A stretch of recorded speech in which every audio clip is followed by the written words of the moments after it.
Θέλουμε να δει και όλη η Ελλάδα τι γίνεται εδώ. Δεν έχετε μανάδες, ρε. Για όνομα του Θεού.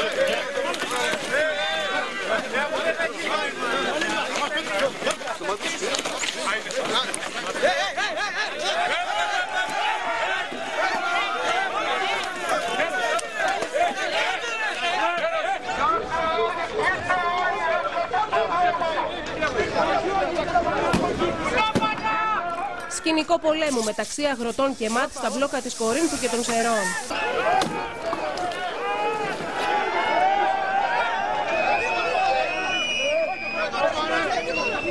Στον προμαχώνα άνδρας των ΜΑΤ κλωτσά έναν αγρότη, ο οποίος τον χτυπά με το κοντάρι της σημαίας που κρατά.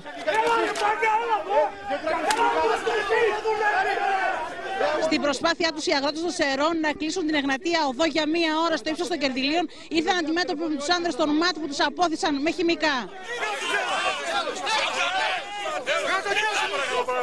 Στον μπλόκο των Κερδυλίων στις οδομαχίες μπήκαν και οι φοιτητές του ΤΕΗ, οι οποίοι διαδήλωναν για το σχέδιο Αθηνά.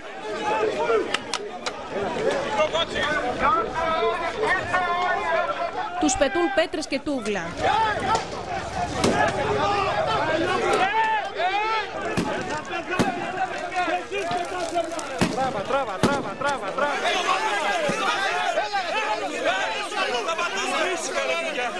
Ζητούν από τις αστυνομικές δυνάμεις να φύγουν από το οδόστρωμα και ξεκινά νέα σύγκρουση.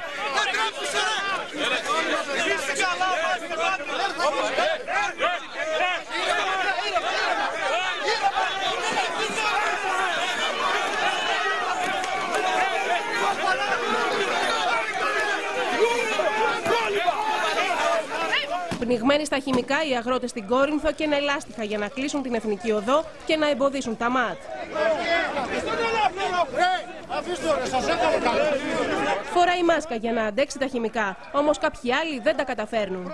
Ρίξανε καπνογόνο, έχω χάσει το μάτι μου και είμαι αγρότης, εξακολουθώ να είμαι αγρότης. Εμείς ήρθαμε εντελώς ειρηνικά να διαδηλώσουμε για τα αιτήματά μας και ήρθαν οι χούλιγκαντ να μας βαρέσουν για να μας δείξουν καπνογόνα.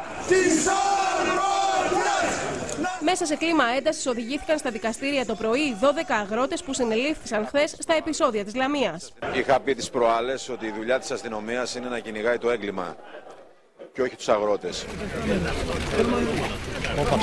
Το πρωί αντιπροσωπεία του ΣΥΡΙΖΑ με επικεφαλής τον Αλέξη Τσίπρα βρέθηκε στον μπλόκο των αγροτών στη Λαμία και στον κόμβο της Νίκαιας στη Λάρισα. Ο αγώνας, ο δικός σας σήμερα που είναι αγώνας επιβίωσης, έχει να κάνει με την ανατροπή αυτής της πολιτικής. Ξεκάθαρα λόγια. Αρχικά ο κύριος Τσίπρας ξεπέρασε το λαϊκισμό φτάνοντας στη Σύβρις.